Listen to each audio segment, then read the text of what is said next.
How's it going, guys? Welcome back to the Diamond Map channel. Today I'm really pushed for time, like really more than usual, so I'm going to make it a quick one. It's a quick video and I'll try not to waffle on too much, so let's get on with it. Okay, today we are just going to extend this chain, or give an option for wearing it at different lengths, not extend it. So there'll be a ring on the end, and then we're going to add a ring a bit further down in the chain. There's common lengths, in the UK anyway. You have 16 inch and 18 inch, so that's like 40 something centimeters, and I think 18 was 46 centimeters, can't remember.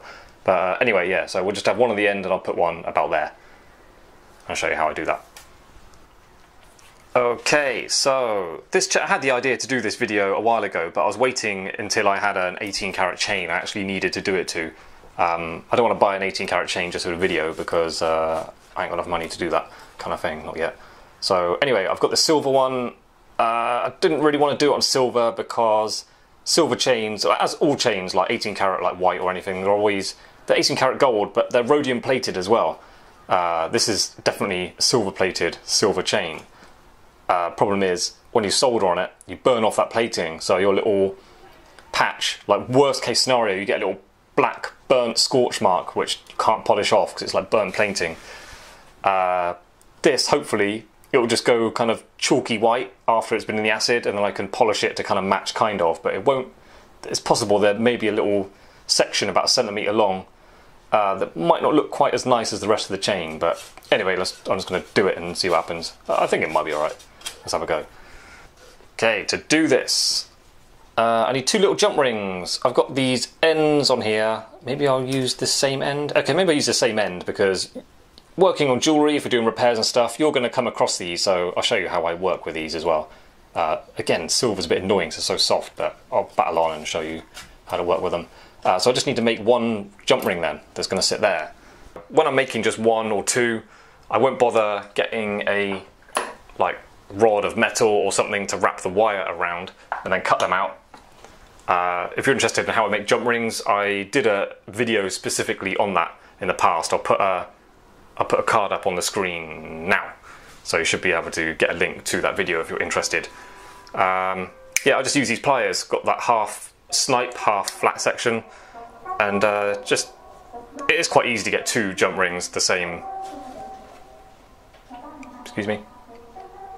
You get these kind of public announcements, yeah, in Japan, and I can't understand what they're saying, and it's a little bit worrying, because that could be like some severe warning, like tidal wave on its way, like earthquake imminent, and I'm just going to sit here like, shut up. Don't know what you're saying. Thank you. Yeah, you just hold the wire the same distance down, and then you end up with a jump ring the same.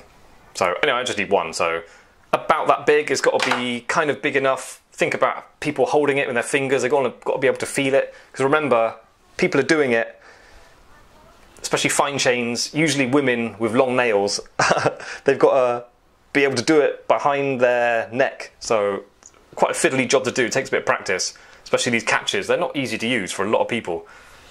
So make it decent-ish kind of size. My one, if you're interested, is, I didn't measure it yet, I just did it by what I thought looked right. It's, yeah, just under 5 mil, the outer circumference. And it suits the bolt ring as well. Also consider the catch, it doesn't look odd in there. Not way bigger than the chain. You can feel that quite easily in your fingers, so that's a kind of good size. And also the gauge of the metal as well. Don't go too thick, because then it just looks a bit chunky and odd in the chain, in a fine chain. And then too thin as well, could stretch. Although when you buy these chains, some of the rings you get on the end are so thin and so small that they really, it's like, I'd rather they just charge more and then just put a decent sized ring on there, but they're trying to cut cost, I imagine. I've got my jump ring here, and I'm going to close it up. When you're making jump rings, close them up really accurately. Really tight, lined up beautifully. Squash it slightly out of shape if you have to get it lining up nicely. You can always punch it out a bit around after. But yeah, there's no excuse for messy jump rings. I think people just rush this job, but it is actually difficult to do it well, so take your time. Use your loop if you have to. Do a good job. You know, 18 karat chains, yeah, they're quite expensive. So, and they're going on expensive pieces of, like expensive pendants and stuff are going on them, so the jump rings have got to be good. You can't have a crappily messy soldered jump ring. It looks terrible on like a, say, £2,000 pendant. There's no excuse. Just do it properly. Closed up my jump ring with something maybe slightly heavier gauge and in gold. You can get away with holding it very gently in tweezers like that. And that's quite nice because that squeezes it closed slightly, so the join will be really tight and nice. Silver, just no way that's possible, especially something this thin. As soon as I get that hot, it's just going to squash, so I'm kind of forced to hold it like that, which is not really a big deal with this job. So yeah, I'm just going to have it like that. My trusty old slot in my peg. There you go, holding it very kindly for me for soldering, right there. How convenient. Normally soldering up a jump ring, I would say use a tiny bit of solder, and at this moment even a little bit big piece of solder is okay, because hopefully we can reflood it and then use it to flood onto the chain. So think about that, I might add a little bit more. That was nothing. So yeah, that solder will just flood onto the chain. That makes it easy for us. We haven't got to add solder to where we just hold the chain in position and then get that to flood onto the chain, which is what I'm nervous about working this being silver. In gold I'm good at it, but I haven't done it in silver before like this. Just making my excuses in advance.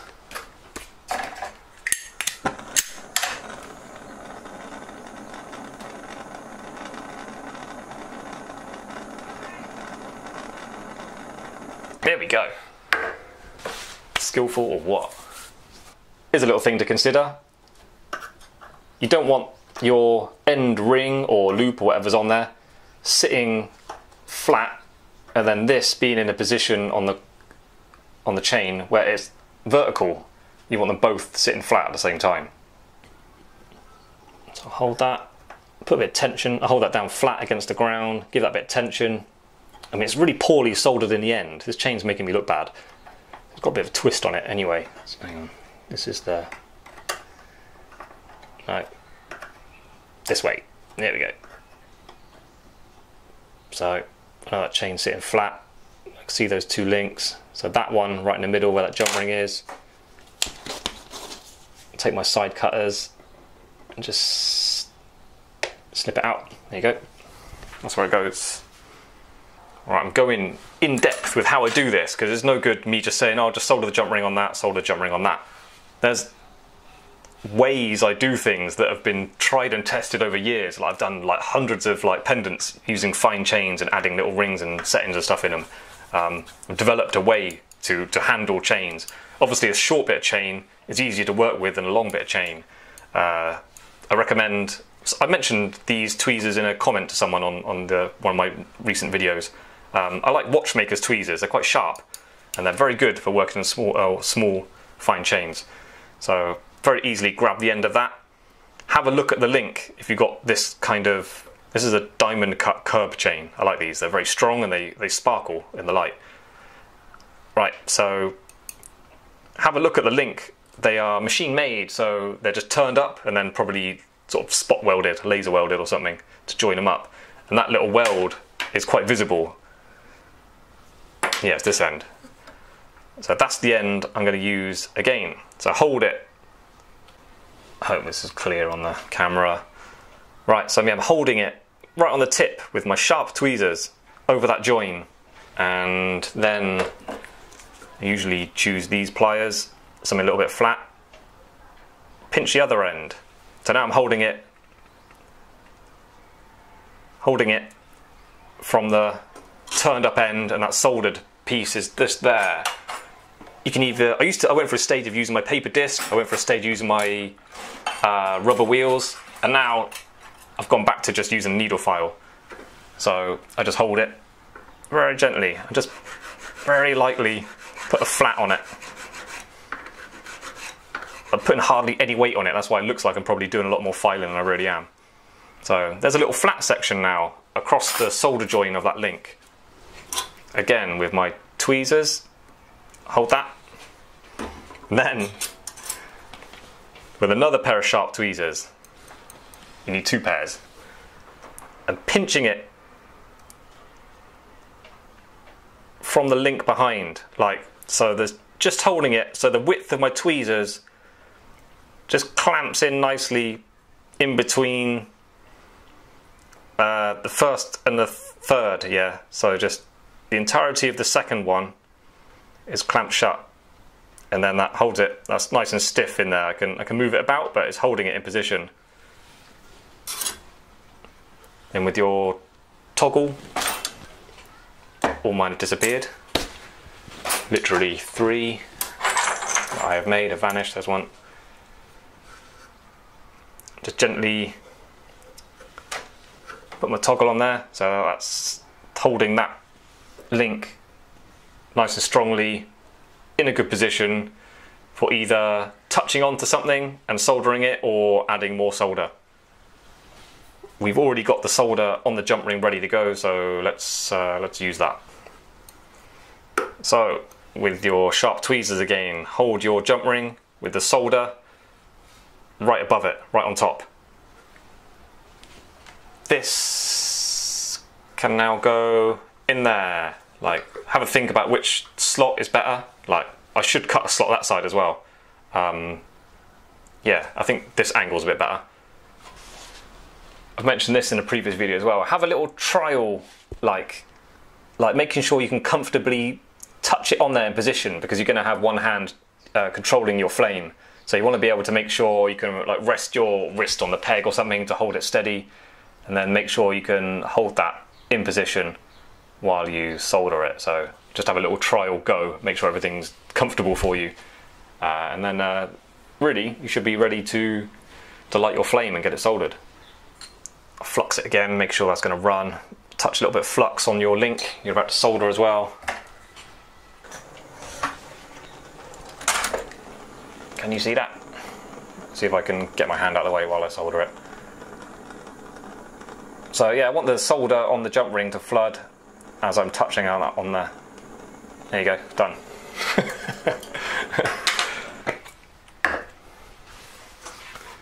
Et voila. Make sure you get it in the middle, nice and straight. So have a look before you continue. Make sure it's sort of in the middle. Make sure it's kind of straight. You can see mine's just off center. You can adjust it if you need to. Just hold it exactly the same. If you are pulling that jump ring off, you can't pull the back of the chain. You've got to hold that actual link and then pull it. Otherwise, there's a risk of you just getting it hot and then breaking the chain further along, which is a big problem when you're making like a chain piece that's got a setting every certain amount of links along. If you start breaking a chain in the middle, you've then got to replace those links to make it all match up again. And yeah, that has happened to me in the past. So yeah, check it straight, look at it from the side, bend it up. You can bend it a little bit, but if it's way off or if it's tilted, you might have to pull it off and solder it back on. But yeah, maybe check with your 10 times loop as well. Check the actual join, it's got to be strong. Make sure it's soldered nicely. Right, this method, these techniques, I wasn't taught these. This has just come from experience working on expensive jewellery under pressure to do things very neatly and quickly as well, because when people come to collect their jewellery, sometimes they want a chain a bit longer or shorter. They're always in a rush. No one's ever got time when they're collecting their jewellery. I don't know why customers can't come to a shop when they've got like all afternoon free. They're always like on their way to an airport or something. So you get literally 10-15 minutes to do this kind of job. So it's nice to have a real specific technique and method like nailed. So you just know you need your 2 pairs of tweezers, your thin saw blades for cutting through the jump ring, yeah, your pliers for turning that ring up. Yeah, just everything's all set up and you know exactly what you've got to do and how to do it, and then you can just work really quickly.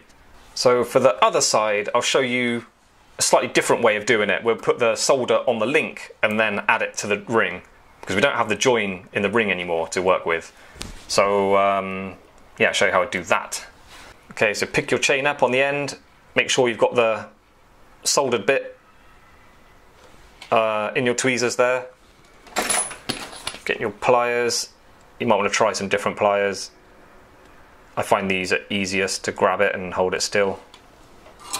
Otherwise I would use these. I've got a slight flat on the end. A needle file. Make sure you're filing it nice and flat, not too much of any angles going on.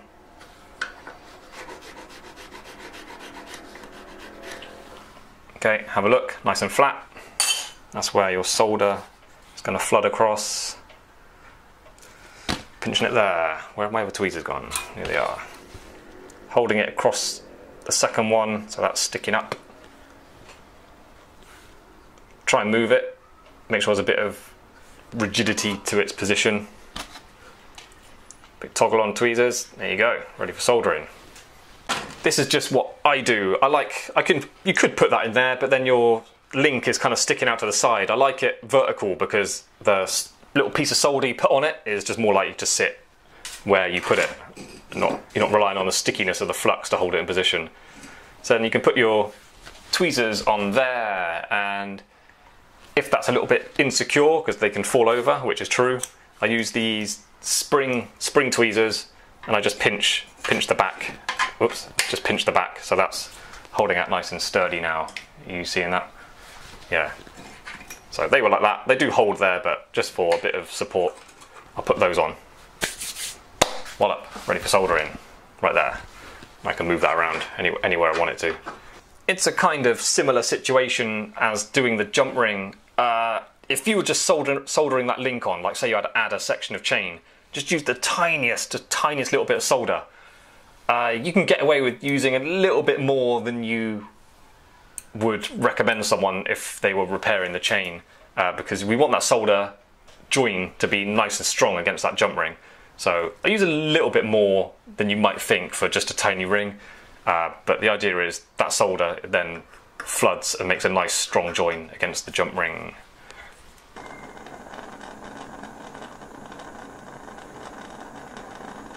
Fine chains, silver chains with this blowtorch are not good.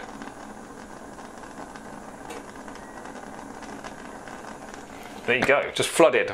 The way, you probably didn't see that, but I flooded it so obviously the solder didn't just go flat and go all over the link. It just sort of melted into a little ball, and then I took the heat off. So that's what I was looking for. So use a very gentle flame and then work slowly. Just wait for that solder to just kind of go beyond balling up. It's got to stick to the link, but not flood all over it. That's gone too far.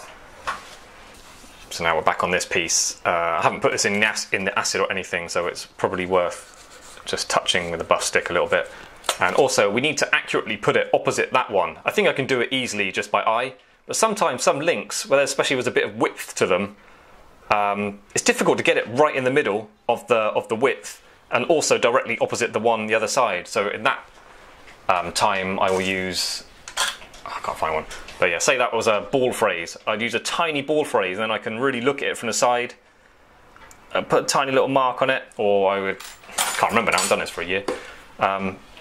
Yeah, look at it from the side, put a little sort of dot in it or some sort of mark, and then look at it straight down on it, and then make sure marking it directly across the width. And that gives you a little guide to put your ball phrase in. And then that ball phrase is really helpful when you're holding your link. It kind of just clicks into position, and then you know the solder's just going to flood exactly where you want it to in a nice clean little dip. And then that's how I position them really accurately, and that's a really quick way to work and get real accurate results. Because if you start trying to hold that and you have to guess and you have to move it, and then it's not quite right, you've got to move it again, it's you're working very awkwardly. You sort of go in what I call backwards and forwards, and trying to correct your mistakes as you move along. It's not a good way to make jewellery. So take the time to make a little mark exactly where you want the link to go when you're working on little collets that are put into a chain. But for this, I'm just gonna freestyle it and try and put it in the correct position just by eye. So I'm just going to hold that link like that, put that in put in that one. Nope. Come on, Chris, here we go. These tweezers hold better in this slot. So yeah, the tweezers are at an angle, but I want that link directly at the bottom, so I know that this one's got to go directly on top. That's how I'm doing this. Got a bit of Fluxaroonie. I haven't taken these out of these tweezers that they were soldered in, so that's still in position, basically ready to go. Flux that one, flux that one. If you're working in gold, anything that you suspect may be rhodium plated, you can flux along the chain a little bit. I know it makes it more likely that the solder in the other links will flow, but it also makes it more likely that you won't damage the plating and keep the polish and the shine on it after it's been heated. So I think it's worth just fluxing down the links a little bit. So a little trial run, making sure I can actually physically hold it in position where I want it to. And I've got to light this one-handed, unfortunately.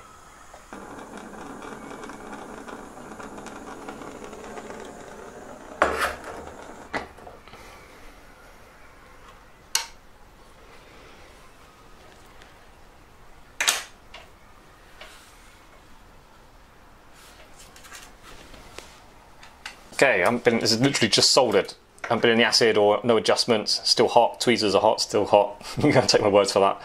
So yeah, look, see, that's flat. The link's laying flat. Flat one, this is flat. That next one is flat. And then really, that should follow all the way to the other end if you've got a great attention to detail. A customer will never know that. But yeah, it's nice if you can just have everything perfect. Right, doing this video is making me realise like how much stuff I've learned over the years. I've got to put on video. It's quite daunting. Like, I'll be doing new stuff on this channel for quite a few years, believe me. Right, I was just about to put it in the acid, yeah. Acid can make metal, like polished metal, go a bit dull. So do the chain up. Do the chain up, and then have your soldered piece right at the bottom, and only have that soldered piece in the acid. So all this is going on the outside of the pot. So just that tiny bit is in the acid, and then definitely that's the only piece that will need polishing. So if I chuck that whole thing in, there's a chance, or if I just chuck loads of it in, there's a chance everything that's in the acid will go a bit dull, and then you're fighting a losing battle to make it all polished up and nicely finished like it came from the factory, which once that plating goes, or you've damaged the plating, is kind of impossible. Okay, so I've just pulled this out of the acid. So the idea is a customer can wear it full length, or if they've got like a short, like little diamond stud pendant or something, or if they've got a pendant they want to put on the chain, it's a little bit longer, hangs down a bit lower, they might want to have a shorter chain, so they've got the option of wearing a bit shorter. But yes, that will dangle down the back of their neck. So it's important that's quite a nice piece as well. My advice for doing these is use a very gentle flame and as little heat as possible to get that to solder. Maybe a small sharp flame, but doesn't have a lot of pressure, not too hot.